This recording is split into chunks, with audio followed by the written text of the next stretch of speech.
Today I'm going to show you a couple of our classics and the secrets that go into making them super special and kind of an all-time favorite here at Powerhouse Bakery. I wanted to show you some really neat dishes that are a one-dish meal. And of course at Powerhouse Bakery, when we do our healthy meals to go, people love to have it all perfectly put together in a little food container that I bet you've seen at our place. But you can do this at home too. And what's really nice is to have everything you need in one dish so you can make it ahead.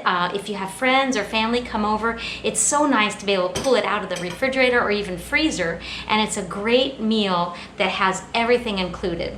And of course, at Powerhouse Bakery, we love to do lots of veggies, and I always teach our divas and dudes that lots of color is so important in an anti-cancer diet, and just really making sure you've got lots of antioxidants and isoflavones in any kind of dish that we make. So this one is absolutely going to reflect all of those great things. So it's our enchilada. Drum roll, please. And we're going to have lots of fun things in this dish. So let me go over some of the ingredients before we start assembling. I have some of this beautiful chicken that I put in two different bowls. I'm going to show you how we shred it, and this is so beautiful. It's just cooked chicken. I put some flavors on it, which I'm going to show you in a second, and I pulled it. So I'm going to show you how to do that. Also on my table of ingredients that's really key is our very special Powerhouse Bakery cheese. And you can make this at home. If you don't want to, I'll give you some from the bakery, but you can easily make this. And it's just blended cottage cheese with a little bit of goat cheese and garlic. So that's a secret. You cannot share that with anybody else. That's our special PHB cheese. Also on my table of tricks, I have got some that green sauce, which you can buy at H-E-B. We've started making our own, which is really easy. It's just going to be peppers, so any kind of chili pepper that you've cooked. So it could be an Anaheim, it could be a green chili, depending on what flavor you want.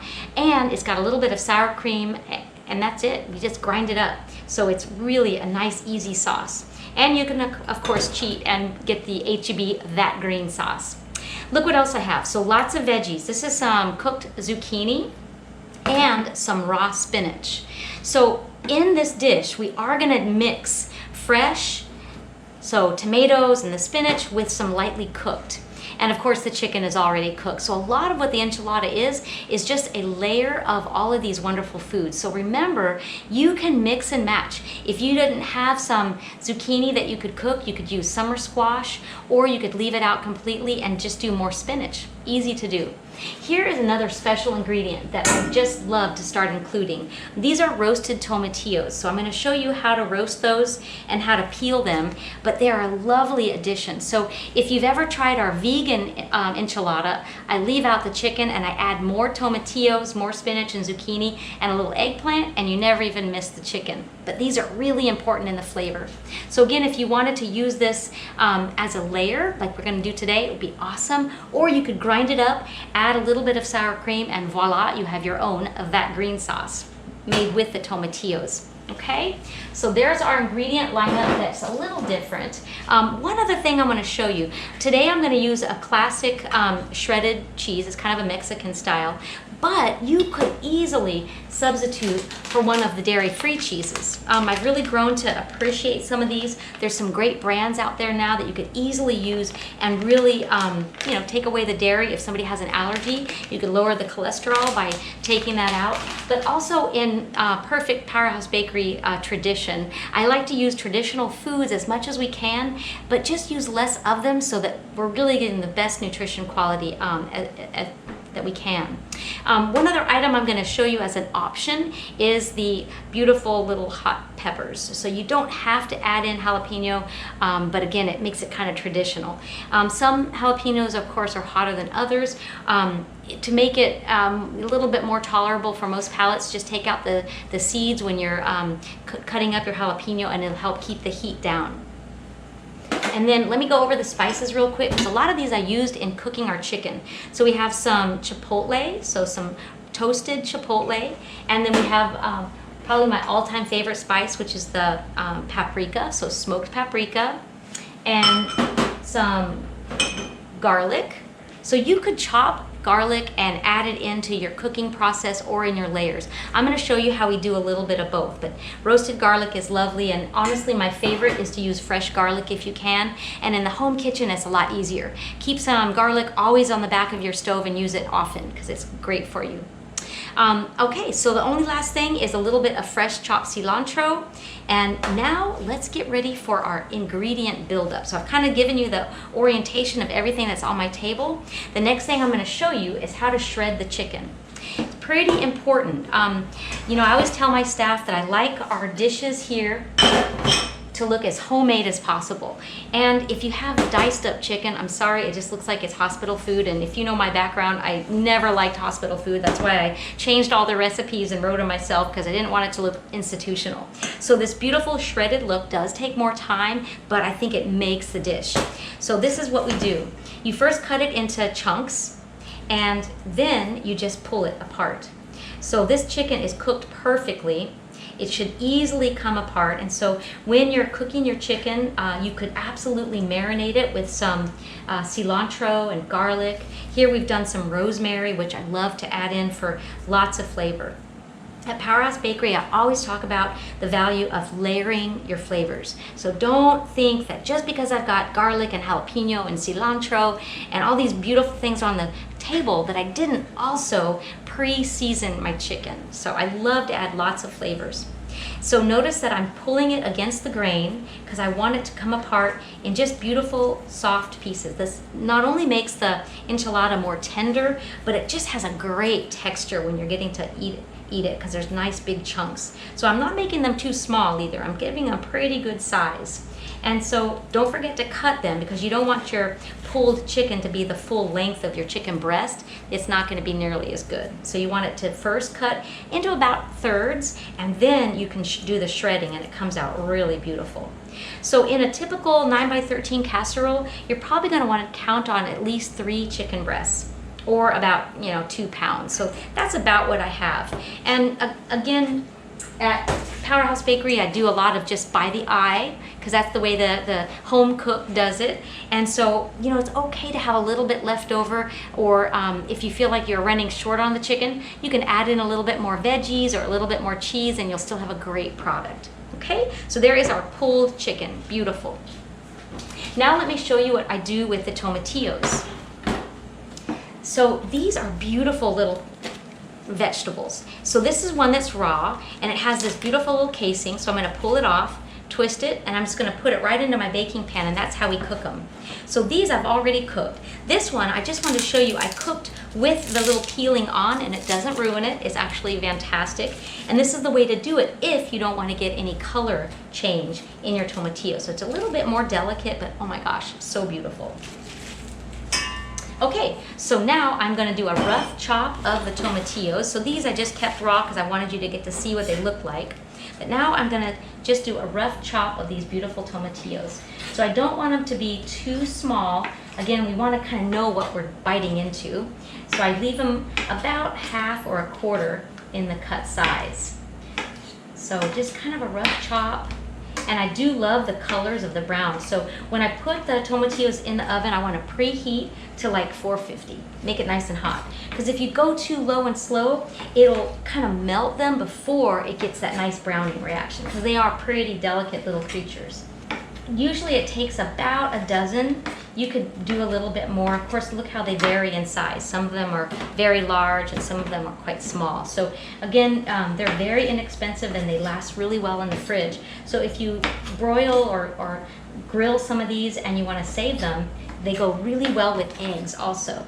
You could add some of the rough chop into your scrambled eggs, and oh my gosh, it's a great way to add vitamin C and extra fiber, both soluble and insoluble, and just loaded with antioxidants. Anytime we can add something from the tomato family, we're adding lycopene, and not to mention these tomatillos are also loaded with lycopene. Okay, so there we go. There's our beautiful tomatillos. Yes, they are pretty juicy, so now I don't want to lose any of that great juice. So I'm going to make sure I get all of that right back into my dish. So I'm going to hold them onto the sheet pan until I'm ready to add them into my mixture. Because we're just going to layer them into our beautiful enchilada. Okay? So there we go. another ingredient. And I know this looks like it's a lot of work, but it's really not. Think about having them cooked in stages. So it's really easy to have your tomatillos cooked, and you can pull them out and do a rough chop and add them into your enchilada. Okay, so now let's get the PHB cheese. I just want to show you real quick the beautiful texture of it before I start to work with it. So again, it's cottage cheese. And we've added some goat cheese and a little bit of garlic and a little bit of herbs. So look how creamy and beautiful. People that say, I hate cottage cheese, they never notice that this is cottage cheese. It's fabulous. It's dense and rich. And honestly, the reason why I added it to the enchilada is my goal is to increase the protein. And especially if you cut down on the chicken, the cottage cheese is a great source of protein, and it's a really nice way to add creamy texture. Notice I don't have any cream on here. No dense cream, just a little bit of cheese for one of my layers, so the total fat content is actually really low. Okay, so that's our PHB cheese. All right, so now I think we are ready to do some layering. So the first thing I'm going to do is add a little bit of olive oil to my base, just so that the tortillas don't stick. So just a small amount, and I'm just going to make sure it comes up to the edges of my casserole pan, and I'm using a 9x13. You could certainly do a different shape. A square pan is beautiful for an enchilada. Heck, you could even do it round. It would be absolutely gorgeous, and it kind of lends itself to a round dish because of the tortillas. Of course, they're round. So I'm going to start with layering these on the base, and I'm just going to do a little bit of an overlap. And not all of my layers are going to have this many tortillas. I'm going to kind of cut back a little because most people want to eat low carb, and so they always want to know how many tortillas are in that serving. So not many. Okay, so now the next thing I'm going to do is add some of my cheese. So here's my beautiful PHB. And there's no strict rule on how you do your layers, but I do kind of like to see those layers. I like to feel like I'm taking a little bite of each of these ingredients. So it's better, in my opinion, to put them in separately rather than mixing them all together.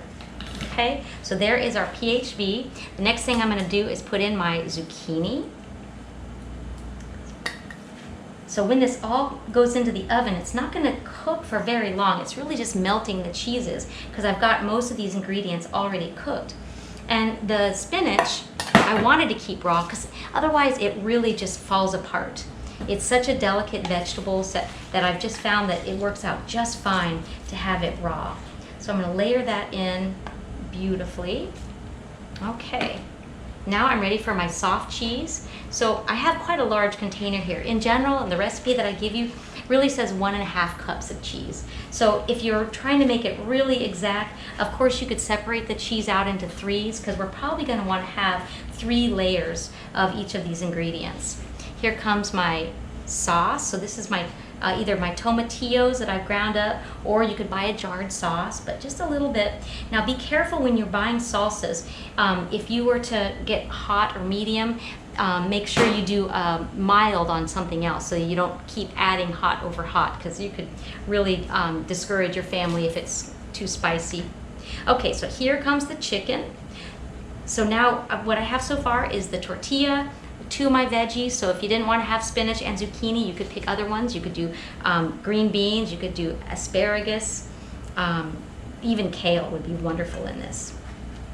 Okay, so I'm just going to spread it around, and I kind of imagine that the casserole pan is going to be divided into 6 or maybe even 8 servings. But if you figure your 6 servings, you want to divide the chicken out so that each serving is going to get at least half a chicken breast. So there's good for my next layer.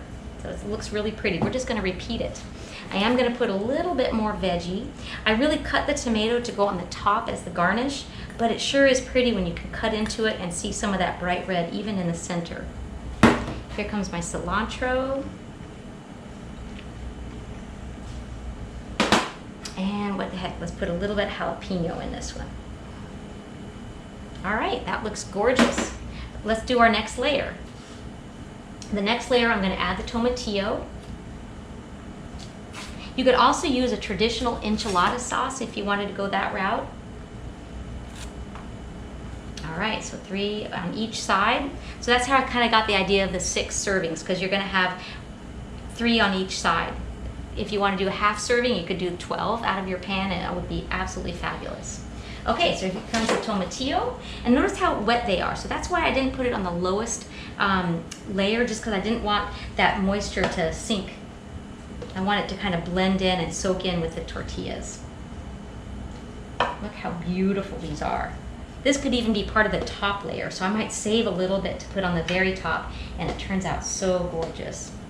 So I'm going to spread them around to the edges, and try to make sure your edges are flat. See how it's not uncommon to let them kind of sag, and I'll show you a trick here in a second. I'm going to tuck a little piece of chicken, because we want it to be flat so that when you cut it, it doesn't sink and lose its cheese. So each corner gets a little bolstering up of the chicken. All right, there we go. So now we're going to do our next layer. So we're going to add some more zucchini. I'm going to add the PHB next, the PHB cheese. You could also use ricotta. I was trying to emulate sour cream when I made the PHB, and so you could certainly do sour cream. It's going to have a similar flavor, but this one's just a little bit softer, and especially since I added in the garlic and the goat cheese, I think that's what makes it so unique, and people, you know, come back over and over for this dish because it's really a fabulous one. A couple more scoops. Now I didn't put in my all my spices and garlic over there because I had already mixed it into the goat cheese, but if you wanted to add a little more color, you could certainly add more paprika. You could add a little bit more of the chipotle chili. Just know your audience and decide how spicy do you want it. But a little sprinkle is really nice. The chipotle is not super hot. That would be more like in the cayenne family, but the chipotle adds a nice a little bit of heat, so I love that. And so here paprika is going to give us color and kind of a sublime nuttiness, but not heat. So again, it's wonderful. All right, let's go ahead and add some onions to this layer. This is a great dish that you could have your kids and even grandkids help you with because it's just fun. You get to add layers and sprinkle things in, and you're using just a bounty of colors, and it's such a fun way to assemble a meal. All right, let's do our chicken next.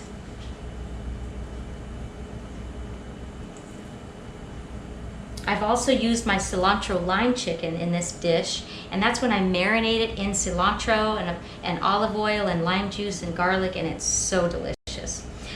You could also use pork. So I've done a pulled pork, slow roasting in the crock pot, and then drain all the fat, and oh my gosh, it makes a fantastic pork enchilada. All right, there we go. That's just about right.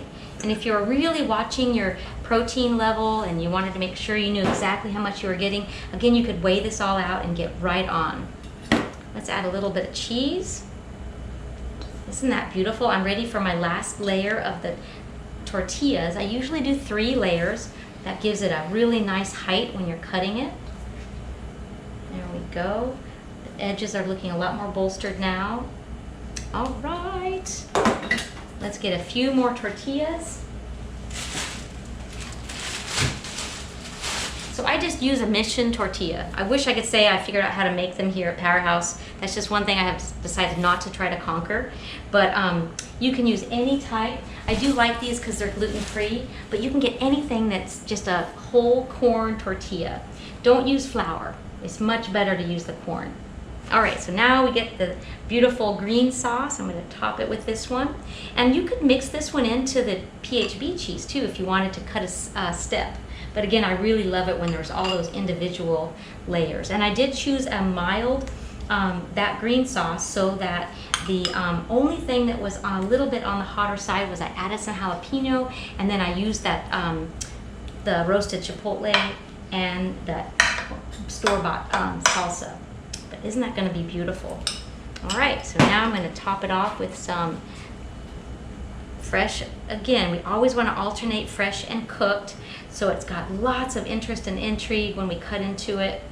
And again, that spinach is going to cook up just fine, but you'll still be able to recognize it as spinach. That's the part I love. All right, here comes our tomatoes for the next level. And now when I serve this, I still am going to have more veggies. If you've had our enchilada before, you know that we serve it on a bed of spinach, and I love it when people think, gosh, why is there spinach in there? And then they actually love it because it's a little bit more veggie and it just adds a little volume, and it also absorbs some of the moisture. So that is so pretty. Let's put our last layer of cheese. So I serve it with a bed of spinach. At home, you could have a fresh corn salsa. You could do all kinds of wonderful side salsas. We sometimes grill pineapple and add that to the side as a garnish.